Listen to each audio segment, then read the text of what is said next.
Salve, salve! Iniciando mais um Papo de Futuro, temporada nova. Tudo bem, Tice? Tudo certinho. Voltamos ao presencial, não é mesmo? Graças ao bom Deus. Graças a Deus. Estamos testados, então a gente está aqui seguro para fazer essa nossa nova edição super especial que está começando hoje, né? E vamos ter muitas dicas, muitas coisas legais e surpresas também, porque vamos estar em vários lugares, não é, Lisé? Vários. Vamos contar ou não vamos contar? Deixa eles vão ter que assistir para saber para onde a gente vai, né? Beleza, o Papo de Futuro tá bem legal, a gente tem gostado de conversar com vocês. Eu acho que tudo que a gente conversa aqui sempre dá um retorno legal para quem tá em casa. A gente recebe muito isso bem quando a gente tá na rua, as pessoas falam. Então a gente tá contente de hoje voltar com uma ideia importante, né? Falar de futuro, futurismo, o que é isso, o que é esse lance. Papo de Futuro falando de futurismo. É isso. E a gente traz aqui Augusto Carminati. Falei certo? Falou certo, é isso. Ai, que bom. Então tá bom. Olha, a gente tem aqui um extenso LinkedIn, mas eu acho que o melhor de tudo é você falar sobre você. Conta um pouquinho pra gente, então. Tem muita coisa que é mais pro LinkedIn, né? Que fica bonito. Meu nome é Augusto Carminati, eu hoje trabalho com a área de Service Design, né, que é o desenvolvimento de estrutura de negócios, enfim, e posicionamento de marcas também, mas estou aqui para falar, na verdade, sobre futurismo, que é uma área que eu já estudo há um bom tempo e acabei, nesse tempo, começando aí uma comunidade chamada Zeit.org, que é uma comunidade sem fins lucrativos, nem nada disso, é como uma ONG, só que ela é voltada para as pessoas que são entusiastas aí de futuros, de comportamentos, de estudos de futuros, né? Se fala no plural mesmo, futuros, e de tendências no geral do comportamento humano. Assim. Legal. Meu, quando eu comecei a me aproximar sobre o assunto, assim, confesso que no início eu tive um pouco de dificuldade. Por mais que a palavra já diz tudo, né? Futurismo, tal. E aí, eu queria que você dissesse, assim, pra gente, assim, de uma forma mais simples, qual que é a importância de se pensar e entender o futurismo? Vamos lá.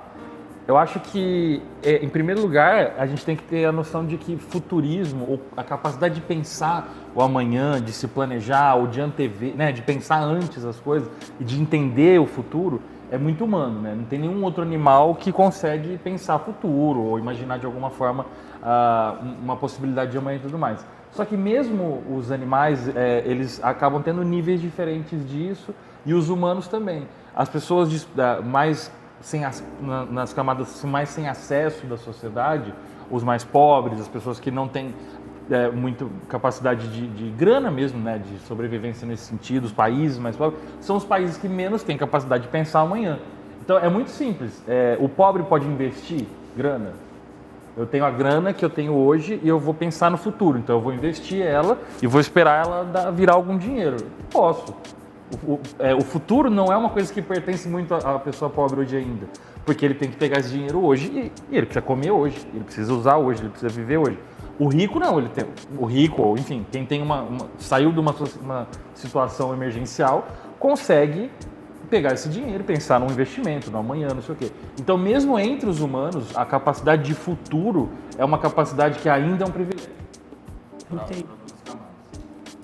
Legal. E quando a gente fala de futurismo e tendências assim, como você traria uma introdução direta ao ponto, sabe? Assim, tipo, de uma forma clara. Tipo, olha, é isso daqui que vai ser e aqui é o caminho. Enfim, assim, eu acho que é uma coisa, né, para não ficar muito subjetivo, uma forma mais direta. material. Isso. Bom, acho que de uma forma mais prática para a gente falar sobre isso, né, o interessante é também ver como que a gente faz previsões. No dia a dia a gente faz previsões de futuro, pensa cenários futuros.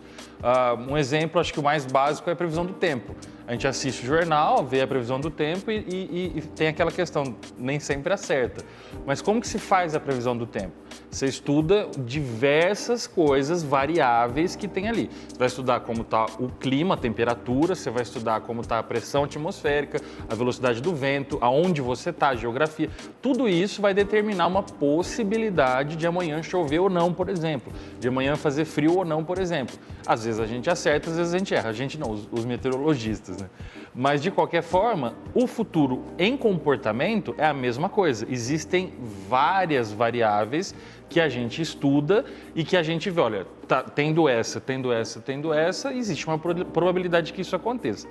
A diferença, e é aí que a coisa fica difícil, é que se eu estudo a velocidade do vento, o clima, a pressão atmosférica, e eu falo, olha, a pressão está tanto, a velocidade está tanto, elas não vão me ouvir, não vão me responder e não vão mudar de opinião porque eu falei isso.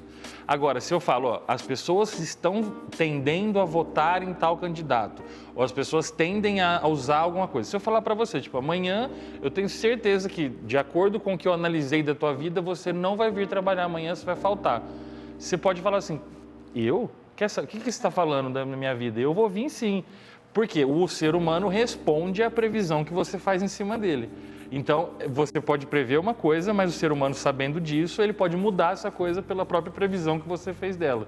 Entendeu? É complicado, Entendi. mas é simples. Mas deu para sacar um pouco. É igual a economia. Se eu falar do mercado, ó, a bolsa vai cair, as pessoas vão comprar ações. As pessoas vão, por conta da previsão que eu fiz da bolsa. Ou vender ações, enfim, né? Então vai nesse jogo. O humano é um sistema, a gente chama de sistema caótico nível 2, porque é o sistema caótico, que é um caos, né? Que responde à previsão. Diferente do clima, é um sistema caótico 1. São várias coisas para eu poder prever, todas caóticas, né? Todas com várias variáveis, mas nenhuma responde à previsão que eu fiz. Legal. Isso, e eu vi também que você falou um lance de alfabetização de futuro, que já é uma tendência também. O que é isso? Isso é muito legal. Isso, desde 2012, a ONU vem trabalhando o que ela chama, a ONU, através da Unicef, né, que é o órgão para ensino da ONU, vem trabalhando o que ela chama de alfabetização de futuros. E esse é o termo que se usa sempre futuros, né? Sempre no plural. Porque a gente não tem como prever futuro, aí é coisa do tarô, Legal, também vai para outra área. Agora, na ciência, na parte um pouquinho menos esotérica, porque também acertar, prever futuro, isso aí a gente vai criar cenários e possibilidades. Mas o nome que se dá é alfabetização de futuros para esse caso, porque a ONU entendeu essa questão como uma habilidade fundamental para esse novo século. Desde 2012, ela vem falando sobre isso e vem apoiando projetos como esse, então vem surgindo bastante instituições nesse sentido. Por quê? Ter a capacidade, que eles chamam de ser alfabetizado em futuros, conseguir ter essa capacidade de olhar as coisas sistemicamente, que é o termo que se usa. Parece que é tudo um monte de termo complicado, mas não é. Na verdade, é um sistema, né? São várias coisas acontecendo ao meu redor ao mesmo tempo e o tempo todo. Então, isso é um grande sistema. E eu consegui olhar tudo isso e entender a partir daí o que pode vir, o que pode não vir, o que pode dar certo. Isso é uma característica e é uma habilidade que vai ser cada vez mais exigida no mercado de trabalho, para você trabalhar para alguém, para você trabalhar para você mesmo e também como uma questão social, humana. Para você conseguir entender a pessoa, entender a dinâmica social, o jogo social, como as coisas estão acontecendo, onde você está inserido, tudo isso. Então, a alfabetização de futuros, ela é uma habilidade que vem sendo cada vez mais exigida, mesmo que as pessoas não falem exatamente esses termos, não vai falar, eu quero alfabetização de futuros. Não, é um termo que está chegando ainda, a gente sabe disso, mas a gente sabe que precisa. Né? Às vezes a gente fala, preciso de alguma coisa que está faltando essa habilidade, ter essa visão do todo, compreender. Então não é prever o futuro, mas é ter essa capacidade que nos termos corretos chama visão sistêmica, visão holística, mas isso é tudo termo, jargão que acaba ficando depois só complicando uma coisa que é simples na verdade. Sabe o que me veio na cabeça enquanto você estava falando uma coisa? A história do futurismo, ela não sei se existe, né? Se tem uma história longa ou se foi de agora, mas eu tenho a sensação talvez que ela tenha acelerado ou tido valor depois da internet. É isso ou nada a ver? Muito disso. O que acontece? Claro que sempre existiu, né? O ser humano, de alguma forma, sempre... Como eu falei, a primeira capacidade que se fala, isso aqui não é mais animal, já é humano, é essa capacidade de entender o amanhã. Uma vaca, uma zebra, uma galinha acorda, ele não tem amanhã, ele não sabe que vai ter... Tem o hoje, ele vive ali, come o que dá para comer, foge do bicho que dá para ele fugir e tenta sobreviver. Não tem uma sensação de amanhã. Então, o humano sempre teve isso. A história do futuro parece um termo esquisito, mas sempre existiu, né? Sempre teve. Só que depois que a gente entrou no mundo digital, ou numa mentalidade digital, a gente consegue prever melhor as coisas, porque a gente tem dados melhores. Ou pelo menos mais abrangentes, dados maiores, né? A gente consegue ver, olha, eu vejo que o trânsito funciona assim porque eu estou vendo que aqui pelo computador, todos os celulares, eles me mandam sinal e eu estou vendo que nesse horário todos os carros estão vindo para cá. Esse nível de previsão, isso que eu estou falando é bem pequeno, né? Perto do que a galera tem aí, isso é bem tosco. Mas esse nível de previsão, de dados mesmo, a gente só tem hoje em dia depois da mentalidade digital, depois da era digital, lá nos anos 90 para cá. Então começou-se a falar, cara, é muito mais fácil fazer previsões hoje em dia, né, do que era no começo do século, que você não sabia. Que você tinha que ter de fato um dom ali, né, olhar, ser um grande observador e tudo mais. Hoje em dia você tem número para isso. É menos difícil, mas mais fácil acho que também não é para falar, mas... Você está falando, eu estou lembrando de algo bem...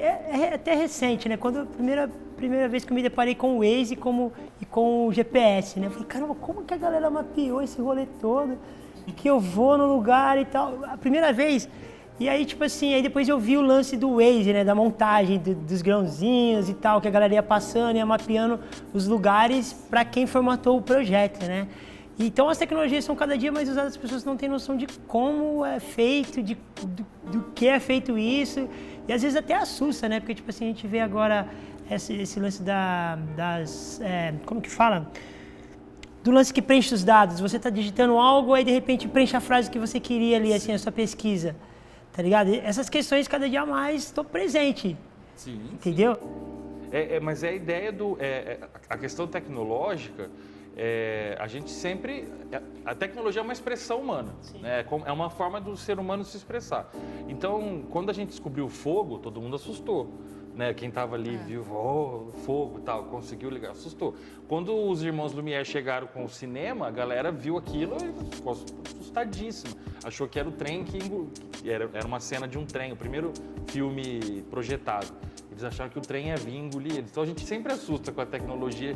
Cara, tem coisa que eu vejo hoje que eu falo, caramba, nem no meu maior sonho do mundo eu imaginava isso. Falar com a Alexa, né? Alexa, toca música. Eu via isso num filme, quando eu era criança, eu via isso num filme lá na sessão da tarde, de futuro, alguma coisa do pessoal falando com a máquina, eu falava, cara, os caras viajam muito, nunca vai acontecer um negócio desse. E hoje você tá em casa e fala, Alexa, fala... Só que, qual que é a relação humana com isso, né? Tipo, o que a gente pede para Alexa, para Siri? A primeira coisa fala um palavrão, canta um rap. O ser humano, tipo, a tecnologia evolui, mas na nossa cabeça é a mesma. A gente tá lá, mesma coisa, você viaja para um país, conhecer uma cultura diferente, não sei o quê. Como que fala tal palavrão aqui, né? Como que xinga aqui no teu idioma? Porque a gente é assim. E a mesma forma, Alexa, você fala tal palavrão? Aí ela fala, não falo isso, não sei o quê. Mas enfim, para que você tem tanta tecnologia para usar para brincar disso? Mas é legal você ter falado, porque realmente a gente assusta, só que hoje também tem uma coisa, até juntando com a pergunta que a Tis fez. A gente tem um nível de tecnologia que a gente consegue prever qual vai ser a próxima tecnologia. Até porque muita coisa, e aí vindo para dentro da questão de mercado, muita coisa se obsolece ou se torna obsoleta por determinação do próprio mercado. Então, vou dar um exemplo, não sei se pode falar o nome de marca, mas falar da Apple, enfim, todo mundo conhece. A Apple é uma marca mundial, tem 18% do mercado celular no mundo e ela tem tecnologia hoje, se ela quiser, para lançar o iPhone 32. Mas ela não faz isso, porque ela precisa lançar, ela está em qual? No 13? No 13. Ela lança o 13, aí ela lança o 13S, aí ela lança o 13, ela vai pôr um grãozinho a mais em cada um. Porque a cada vez que ela põe uma nova tecnologia, ela torna o anterior obsoleto, torna o anterior defasado, não serve para mais nada, e aí ela faz um novo ciclo de mercado. Ela vende para todo mundo de novo, para comprar tudo de novo, para gerar esse movimento de novo de mercado. Isso é padrão, não só da Apple, mas de muita marca. Então a tecnologia existe, mas ela é lançada a conta-gotas, assim. Muito legal. Agora, você trouxe, né, um pouquinho de tudo isso da tecnologia. Existe a sensação de que a gente vai ser engolido pela tecnologia. Você que tem as isso? máquinas vão dominar Não tudo. é? Que estamos correndo, sei lá, contra eles, debatendo, né? Tem aquele lance que aparece muito, que é do xadrez, né? Que o cara quer ganhar do computador, de qualquer jeito da máquina. Kasparov. Isso. E aí, enfim, traz um pouquinho desse contexto pra gente. Olha, tem pessoas que têm estudos maravilhosos sobre como é. Fica calmo, vai dar tudo certo, sabe? Que dá uma acalmada na gente. Mas tem, por um outro lado, uma galera que fala que não, vai dar tudo errado, não tem condição de dar certo. E aí eu fico no meio termo ali, no meu ponto de vista, e na Zite a gente estuda muito isso dessa forma, por uma questão humana, porque pode vir a pior tecnologia do mundo, né? A bomba atômica, pô, uma tecnologia que pode acabar com tudo e aniquilar e não sei o quê. Só que depende do ser humano ali, do comportamento humano, da pessoa, das posições políticas, enfim, de uma série de coisas. E aí, a tecnologia, por si só, tem alguns estudos, como, por exemplo, de um cara chamado Ray Kurzweil, que ele é um fundador de uma outra comunidade de estudos de futuro também, e, sim, uma das pessoas mais estudadas no mundo nesse sentido, né, de quem é dessa área e tal. Só que ele tem até uma data específica para quando as máquinas vão começar a se reproduzir sozinhas. E é um pouco assustador do meu ponto de vista, mas eu não tenho tanto medo porque, embora a gente possa chegar nesse ponto, a gente pode reproduzir um cérebro, por exemplo, artificialmente, mas até hoje a gente não tem a menor capacidade ainda, pelo menos, de reproduzir uma mente. E eu faço essa pergunta muito, assim, né? Se eu te perguntar, aonde está a sua mente? Né? Você vai falar, no meu cérebro. É a primeira resposta, no cérebro. Mas, se ela está só no teu cérebro, como que você explica que você tem mais de 500 milhões de neurônios no intestino? E faz sinapse, está dentro do intestino. Então. E as sensações que você tem, tristeza, alegria, você se considera uma pessoa ansiosa? Não. Ou uma pessoa calma? O que te faz uma pessoa calma? É o teu ambiente? É o teu... Eu acho que é estilo de vida, né, que a gente, de repente, acho que cada um é de uma forma, né? Eu acho que é meio... Eu, pelo menos, tento manter a calma. Não sei definir, assim, o que me faz manter a calma. Sim.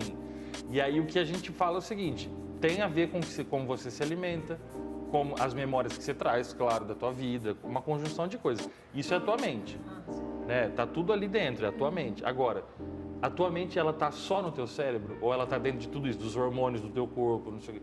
Então, eu posso reproduzir um cérebro, né? E aí eu tenho essas máquinas que a gente tem medo dos filmes. De alguma forma, o cérebro é um órgão como qualquer outro, um dia vai dar para fazer artificialmente. Mas a mente, a gente nem sabe onde ela está ainda. Ela não está só no cérebro, né? Então... É verdade. De louco, né, mano? louco. Eu já leitei, mas é interessante. As emoções, né? Porque a gente fala muito de Big Data, de captar. Você acha possível, em algum momento, chegar sei lá, ter um robô, talvez ter algum tipo de emoção conforme... Sei lá. Eu acho que, assim, é possível que ele reproduza. Né? Ele vai aprender... Porque robôs que falam com a gente, desde a época que Telesp informa, o número, isso é um robô falando com a gente, não tem nada de chip, de coisa, mas é um robô programado e ele, ó, para falar com tal número, digite 1, para falar com tal ramal, digite 2. Isso é programação robótica, é inteligência artificial, é a mesma função, a mesma coisa. Agora, para chegar nesse nível de sofisticação, de uma máquina falar, uma máquina sentir, primeiro que a gente nunca vai saber. Porque eu posso fazer, ela vai se reproduzir para mim uma risada, choro, né? Gestos, expressões que eu vou reconhecer como tal sentimento, eu humano. Mas eu nunca vou conseguir provar, nunca vou conseguir entender de verdade se ela... Porque eu não consigo saber nem se você está sentindo o que você está sentindo. O ser humano, ele se encerra em si, né? Ele está dentro dele.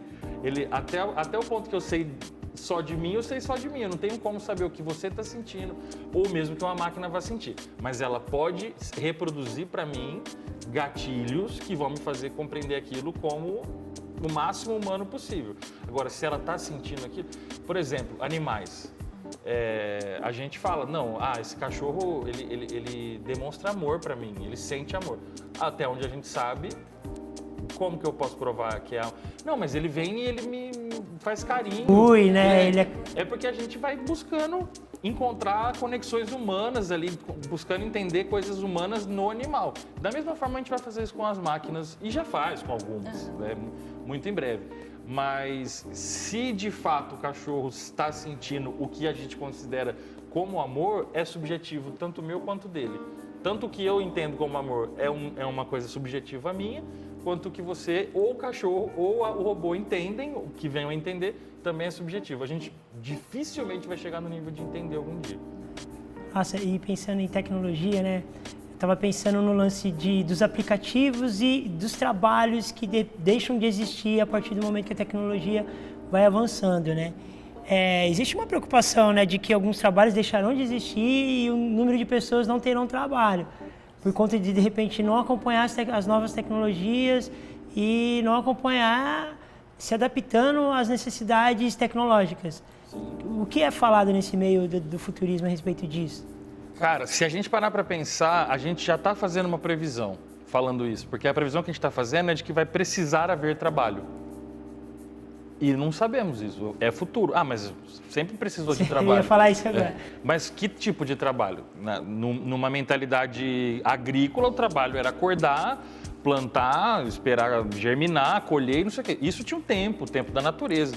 Se você chegasse uma pessoa do mundo agrícola, para um indígena, para alguém dessa era, e falasse com ele, você não vai trabalhar ali? Não, mas é o sol que... Não estou na estação de trabalhar. Ele não tinha segunda, terça, meio-dia, hora do almoço. Isso não existe, isso é mentalidade industrial. Isso começou há 200 anos e está aqui até hoje. Foi bom, valeu, mas já passamos disso. Estamos entrando um outro tipo de mentalidade, né? De outra visão de tempo, um tempo mais fluido e múltiplo ao mesmo tempo. Então, essa visão do tempo linear, de acordar a tal hora, dividir o dia em fragmentos, isso aí é muito da visão industrial. Isso é inventado, né? O mundo não tem essas horas, isso é invenção inglesa, século XVIII, e está aí até hoje, funcionou, serviu para bastante coisa, mas não quer dizer que vai funcionar para sempre.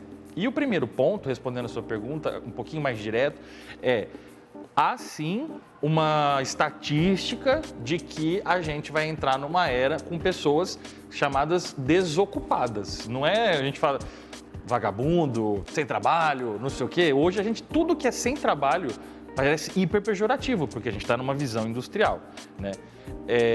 E na visão industrial, o trabalho dignifica o homem, o trabalho é não sei o quê, o trabalho não sei o quê. Sempre foi pregado. A gente até comentou, quando uma pessoa é presa ou é abordada pela polícia na rua, a primeira coisa que ela fala é, eu sou trabalhador. Já usa como carteirada de tipo... se eu falar que eu sou trabalhador, já quer dizer que eu sou honesto, que eu não sou assassino, que eu não sou... Já traz junto um monte de coisa. Então, essa é a nossa mentalidade. Não faz nada comigo que eu sou sujeito bom, eu sou trabalhador. Beleza. É uma carta, um salvo-conduto aí que a pessoa tem. E isso na nossa sociedade. Porém, a gente está chegando num tempo, como você falou, de pessoas desocupadas. O termo para isso específico, aí eu vou falar num outro termo... Parece que é cabeção demais, mas é um outro termo que chama lumpens, que se dizia lá no começo do século XX, chamava-se de lumpenproletariado, que é a pessoa, vamos resumir, o desocupado. Né? A pessoa que não é que ele não quer trabalhar, não é que ele não tenta, não existe função social para essa pessoa. E o número de pessoas dentro desse escopo, dessa característica, está para aumentar consideravelmente. O Yuval Harari, que é um dos maiores estudiosos do século XXI, vem falando isso, vem alertando que até 2050 a gente pode chegar com 20% da população sendo lumpen, sendo pessoas desocupadas, e que a gente vai ter que saber o que fazer com isso. E essas pessoas, você acha que a grande maioria são pessoas que não acompanham esse pensamento de futuro, ou as tecnologias, ou que de repente não se enquadraram nessas inovações? Seria isso ou não? Pode ser, como pode ser também as pessoas que não têm função, não têm um trabalho necessário, porque todo o trabalho que é automatizável, ele vai ser automatizado. Voltando para aquela questão que eu falei, né, que de repente a tecnologia diminui a mão de obra. Isso. O trampo que fazia 10 pessoas, hoje um programador de repente resolve. Isso. E várias tecnologias têm caminhado para isso. Mas se a gente seguir nesse pensamento de um futuro onde o capitalismo segue da mesma forma, a visão de mundo segue da mesma forma, nada mudou. Então, beleza, teremos esse problema. O capitalismo vai ter que lidar com essas pessoas. Por quê? É mais barato para o capital, é mais barato para o produtor, para o empresário, ter automatizado as coisas. O custo é quase zero, no fim das contas, na economia de escala. Agora, o funcionário tende a ficar cada vez mais caro, para qualquer que seja a função. Então, a lógica é, se dá para ser automático, vamos fazer automático. Então, cada vez mais coisas nesse tipo de função vai ser automatizado. Vão sobreviver funções mais criativas, funções mais... Tudo que é muito humano, que depende de conexão humana, de pensamento humano, isso aí sobrevive. O que é automatizável, o que quer que seja. Mas isso aqui é só um gênio da engenharia capaz de fazer. Isso um dia, não estou falando hoje, estou falando amanhã, mas um dia um robô vai substituir isso. Se é matemático de alguma forma, se é exato de alguma forma, será substituído em algum momento. Muito doido, né? Eu não queria ser... Eu acho que a gente vai... Não, mas é super importante falar sobre isso, tá? Super legal. Mas a gente vai pro intervalo e já volta.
Onde é o seu mundo? Seu mundo é a sua cidade. É nela que você vive, tem suas raízes e cria seus sonhos. É da sua cidade que você testemunha as mudanças que acontecem em todos os lugares. É para onde voltam sua mente, corpo e coração depois de dar a volta no planeta inteiro. E a TV Tati se orgulha de ser, através da tela da sua TV, computador, tablet ou celular, uma das janelas que te conecta com o mundo. TV Tati, sua TV, nossa cidade. Multiplataforma. É assim que hoje você consome informação e entretenimento. Por isso, o Grupo Tati, que é pioneiro em multiplataforma, não entrega o conteúdo de maneira isolada. É isso mesmo. Sabendo que você é multi, nós desdobramos a nossa programação em vários meios para poder te entregar através do rádio, TV e internet. Muita informação, prestação de serviços, utilidade pública e notícias para você ficar informado a todo momento e muita música para criar a trilha sonora dos melhores momentos da sua vida. Na televisão, o Grupo Tati está presente em praticamente todo o interior paulista, com operações em Campinas e região, Baixada Santista, Vale do Paraíba e Ribeirão Preto. Tem uma abrangência de mais de 10 milhões de habitantes. Ao todo, são mais de 400 horas de produção de TV ao vivo que são compartilhadas através do rádio e da internet. Isto é, na multiplataforma. São mais de 700 horas de lives por mês somente pelo Facebook. Sem contar o Instagram, YouTube, aplicativos e podcasts de todos os programas. Nosso portal de notícias Multiregiões conta com mais de 1 milhão de acessos por mês, pautando os principais assuntos das cidades onde o Grupo Tati está presente com rádio e TV. É o conteúdo multiplataforma, trazendo para você a possibilidade de receber a notícia também pela internet. No Grupo Tati, música também é multiplataforma. Além das tradicionais rádios 79, Central e Difusora, com a Nova Brasil, o Grupo Tati se propõe a cuidar da nossa brasilidade. A Nova Brasil acredita na música brasileira como patrimônio imaterial do país e privilegia a cultura nacional com seus conteúdos e produtos. Nossas rádios tocam os artistas nacionais, reverberando o nosso orgulho de representar a cultura brasileira para mais de 400 municípios. Se você está em casa, no trânsito ou no trabalho, não importa. É você quem decide quando e como quer receber a nossa programação. Música, jornalismo, entretenimento, esporte e muita interatividade. Muito mais do que a programação tradicional que você já conhece, é a reinvenção da comunicação, trazendo cada vez mais mídias para você ficar bem informado e se entreter o tempo todo. Grupo Tati de Comunicação, com você, minuto a minuto. O que você espera de uma rádio? Entretenimento, música, informação. Tudo. Em um lugar onde você pode ser você. Há mais de 30 anos, a Difusora é mais do que uma rádio, é um estilo de vida. Mais do que um estilo musical, a Difusora toca atitude. Ribeirão é 97.1. Quer informação atualizada, conteúdo de credibilidade e sem pagar nada? Então acesse tati.com.br e fique por dentro de tudo o que acontece em Ribeirão e região. Notícias, política, esporte, economia, a opinião dos colunistas e muita prestação de serviço. É a notícia em primeira mão, para você conferir quando quiser, a qualquer hora no seu dia a dia e onde estiver. Tudo ao alcance de um clique. tati.com.br.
Beleza? Estamos de volta aqui com o Papo de Futuro. E uma conversa muito pirada, mas muito interessante, cara. Eu confesso que às vezes eu fico assustado, mas às vezes eu dou uma risada e tal. E eu acho que pra gente é muito legal, né, meu? Ter acesso a essas conversas que de repente provoca a gente sair da zona de conforto e até sentir esse medo, assim, ó. Pô, tem que ficar esperta, né? Eu acho que é um convite aí pra gente se atualizar, tá ligado? No que acontece não só ao nosso redor, né? Mas ver o que está sendo feito bem distante daqui, porque pode influenciar nós aqui, né? Voltando aqui, eu queria agora falar contigo, cara. Fala um pouco sobre o seu projeto, sobre a Zeit, como nasceu. A Zeit, ela é uma comunidade, né? Começou ano passado. A palavra Zeit vem de um termo alemão que chama Zeitgeist, e que é igual a palavra saudade no português, que não dá para traduzir, né? Só existe aqui. Eles têm essa palavra Zeitgeist, que se for traduzir é algo tipo o espírito do tempo, o fantasma do tempo, o sinal dos tempos, é algo por aí. E a Zeit é isso, ela estuda o tempo, né? Ela estuda o tempo atual, a vanguarda, o futuro. E aí, na verdade, eu sentia falta, porque eu fazia parte de algumas comunidades também de estudo de futuro, mas tudo muito voltado para tecnologia, para qual que vai ser o próximo robô, qual que vai ser o foguete do Elon Musk, que vai para não sei aonde. Eu falava, gente, isso aqui tudo é igual, tudo é voltado, é muito igual. Eu quero entender o que as pessoas estão pensando, eu quero entender, porque assim, por exemplo, vamos falar de tecnologia. A vacina foi a tecnologia e ela foi feita, ela foi criada. Os laboratórios fizeram a parte, a ciência fez a parte delas, a tecnologia fez a parte dela. Agora, se tem país que não vacinou, se tem lugares que ainda está muito atrasado, não sei o quê, não é culpa da ciência, é culpa do comportamento humano, da política, da economia, da visão das coisas, então, de ideologias, né, de várias coisas assim. Então, é isso que eu queria entender. Esses mecanismos que levam as pessoas a acreditarem em uma coisa e não em outra, a pensar de uma forma e não em outra, a ir para um comportamento e não para outro. É isso que eu queria entender. Porque a tecnologia, ela resulta disso. E depende do que a pessoa pensar ou do que as pessoas estiverem agindo ali de uma forma, vai ser de um jeito ou de outro. E começou aqui em Ribeirão Preto, essa comunidade, eu convidando um e outro, não aqui de Ribeirão, mas de fora, enfim, fomos conversando. Em pouquíssimo tempo a gente já estava nos 5 países, assim, claro, não com milhões de pessoas em cada país, mas com membros em 5 países por aqui ao redor. Hoje a gente está em 15 países, tem membros, e nosso objetivo é se tornar um observatório global de comportamentos e de tendências de comportamento e conseguir fomentar projetos nesse sentido. Então, a gente sempre tem eventos onde traz projetos de vários lugares, Filipinas, África do Sul, Canadá, enfim, do mundo todo, voltados para mudanças sociais, mudanças de comportamento, ou mesmo que se inserem dentro do que é um grande comportamento ali em uma região. A gente quer mostrar isso, mostrar de um lugar para o outro. Então, a gente se considera a primeira comunidade local, que mistura o global com o local. Esse é o nosso objetivo, assim, né? Ser um grande observador disso. E aí, quando vocês dizem na Zeit para entrar, vocês têm... Que tipo de profissionais vocês procuram, né? Se vocês se veem como profissionais de certa área ou não, tipo, não sei, tem curadores, eu sei que tem curadores de muitas coisas, né? De tendência, vocês se veem assim. Quem busca vocês para esse tipo de informação?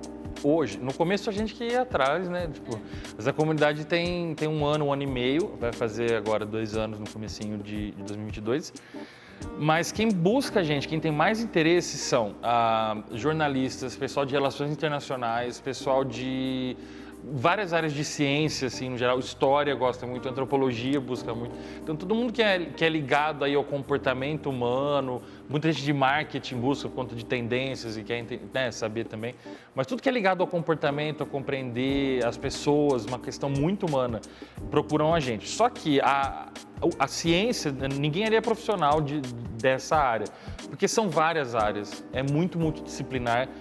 Você vê, a gente falou aqui de robô, a gente falou de política, a gente falou de vacina, a gente falou de, o que mais? De mentalidade industrial, falou de Waze, enfim, não tem são muitas áreas de história, então são muitas áreas que a gente vai estudando, vai compreendendo para ter essa visão realmente multidisciplinar, sistêmica, né, holística da coisa como um todo. E isso é entender, isso ajuda muito a ver futuros, assim. A maioria é entusiasta. E os resultados dessas pesquisas, vocês têm um site, um portal, ou são contratados para coisas específicas, revistas específicas, entrevistas, coisas assim? Tem, a gente faz pesquisa, cada evento gera pesquisa, existem eventos diferentes para células diferentes da comunidade, mas cada evento faz suas pesquisas para compreensão do que as pessoas estão vendo sobre algum assunto. Por exemplo, aqui no Brasil a gente teve 3 eventos nacionais esse ano, que aí junta todo mundo, todos os capítulos do Brasil, todos os participantes do Brasil e fazem esses eventos. Aí realiza as pesquisas e tudo mais. E é muito legal porque, como é uma comunidade, a gente consegue alcance nacional. Então, o primeiro evento nacional aqui no Brasil foi sobre o futuro do trabalho. E aí a gente fez uma pesquisa, conseguiu mais de 400 respostas. Se você pegar uma Datafolha, pesquisa presidencial, é 500 respostas. Então, assim, a gente ficou super feliz porque foi no país inteiro, em todas as regiões do Brasil a gente conseguiu respostas e teve uma avaliação da visão do brasileiro sobre o futuro do trabalho. Isso é muito legal. Isso está no site nosso, é aberto, tudo nosso é livre, é aberto, não tem fins lucrativos, nada. Aí depois fizemos uma sobre o futuro do trabalho, depois sobre o futuro do meio ambiente, foi muito legal também. Trouxemos uns projetos mexicanos, uns caras que foram falar, foi super legal. E depois agora acabou de acontecer uma sobre o futuro do dinheiro. Então foi super legal, a gente falou sobre criptomoeda, trouxe uns especialistas na área para falar e estamos rodando a pesquisa ainda para ter a compreensão do brasileiro sobre isso. E está bem interessante os resultados prévios que eu tenho lá, já estamos com mais de 700 respostas, só cresceu até hoje. E isso é muito legal porque traz pesquisas, não é pesquisa aplicada, não é para servir para, eu vou construir tal coisa com essa pesquisa. Não, a gente faz pesquisa de base. Aí depois quem quiser fazer pesquisa em cima das nossas pesquisas pode fazer, que está lá aberto. Pegar um gancho com algo que eu vi, eu comecei a mexer no seu Instagram, né, e tem algumas coisas que são criadas a partir dessas pesquisas. Sei que você está falando que de repente não pode ser como base, mas teve um vídeo específico, eu não vou saber os termos, mas que você falou daquele comportamento da galera que está saindo das grandes capitais e voltando para o interior. Então aí quando eu vejo isso eu penso no BRB, eu penso nos novos negócios que são gerados, eu penso no home office, Fala um pouco disso, desse movimento. Fugere Urban, né? Antigamente se falava... É um pouquinho de zoeira isso ou não? São termos Não, é termo mesmo. Igual o termo Carpe Diem, que as pessoas usam. Na Idade Média se usava o Carpe Diem e o Fugere Urban, que é o aproveite o dia e o sai da cidade, vai para o campo que a vida é melhor. Fuga do urbano, Fugere Urban. E aí, hoje em dia começaram a trazer de volta esses termos. Mas por quê? Para que se eu estou dentro de casa, preso num apartamento, durante a pandemia, por que eu vou continuar morando em São Paulo e não vou mudar para ficar também preso dentro do apartamento, não sei o quê, mas com um ar melhor, com não sei o quê, e em qualquer momento eu pego o carro e venho para São Paulo. Os benefícios da grande cidade sumiram com a pandemia, porque você tinha que ficar preso em casa, e os malefícios continuaram. O ar ruim, o barulho, não sei o quê. Então, eu volto para o interior, eu vou ficar numa vida boa lá, não preciso me preocupar com trânsito, com distância, com não sei o quê, e qualquer hora que eu precisar de um teatro, uma coisa, quando voltar, aí eu vou para São Paulo. Então, rolou sim uma diáspora aí das grandes capitais, não só no Brasil, mas em Tóquio aconteceu muito isso, né? No Japão, na região de Tóquio, Nova York aconteceu muito isso também, São Paulo, Rio de Janeiro, demais. A galera foi tudo para casa de tio, de tia, e foi habitando o interior de novo. Não, e é engraçado porque são movimentos, né, que acontecem e daí surgem possibilidades. Aí você vê, tipo assim, de repente você leva o trabalho para casa, entendeu? O trabalho já está num outro ambiente que de repente você leva... Eu tenho amigos que foram para lugares que tem cachoeira, trampar, tá ligado? Foi lá para o meio do mato. Eu tenho amigos que foram para a roça mesmo, mas que tinha sinal de internet e trabalharam lá. E as coisas se misturam ali, né? Trabalho, de repente é um refúgio, de repente é uma fuga da cidade.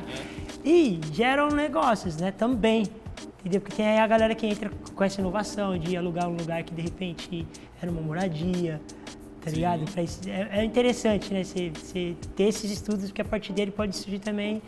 É mais uma coisa que assim, claro que é quem pode, né? Quem não isso, realmente. Preso ali em São Paulo, né? Numa situação que não deu para sair, mas a galera que pôde, aí você pega uma classe média geral aí, Cara, rolou super esse movimento invertido de sair da capital e ir para o interior em vários estados, em vários países também, mas e acaba que você vai para o interior, você, com uma visão de capital, você consegue levar coisas para buscar novos negócios ali.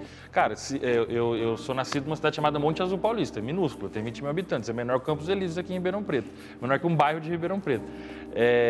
E eu cresci lá, né, minha infância e tal.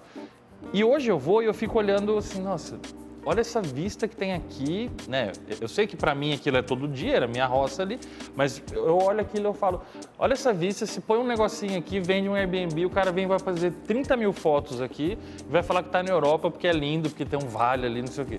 E aí eu tenho essa visão hoje, porque eu saí de lá e voltei para lá, né? Então isso muda também a percepção das pessoas.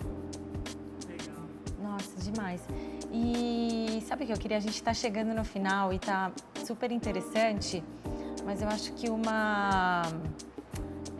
que seria legal a gente falar sobre comportamento humano, né? Porque a gente entende que existe um movimento de muitas tensões e polaridades, que isso traz também o social, o político, né? Então, como você poderia nos passar assim uma análise diante dessa perspectiva toda aí para um futuro breve, que, né? Sim, já tá futuro aí mas ainda, sei lá, foi uma tendência. Se você me perguntar quem vai ganhar em 2022, eu não vou entrar nessa. Pelo amor de Deus.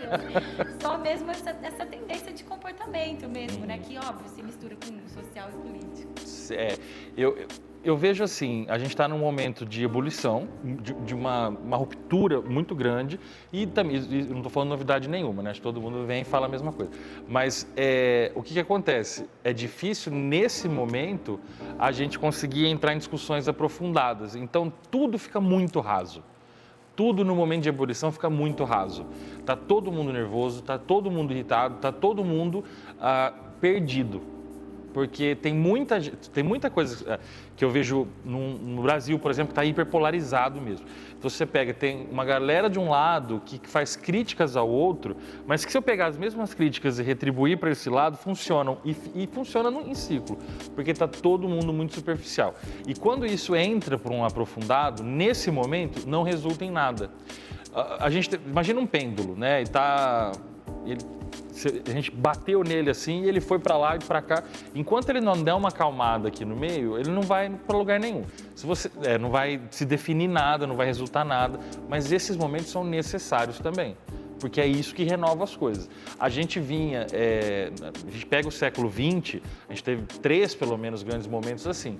A gente teve um momento de mudança total, de ruptura total, de pensamento, de estética, de comportamento, de tudo que foi lá para os anos 20 do século passado, do século XX, que foi a época... Essa grande mudança começa na época que o Titanic afundou. A partir daí a gente entra num mundo que vai viver uma crise até eclodir da Segunda Guerra Mundial. E aí, né, guerra e sangue e morte, mas depois o mundo entra numa outra onda. E isso vai até os anos 70, mais ou menos, onde começa essa onda de ditaduras pelo mundo todo. Quando que surgem ditaduras?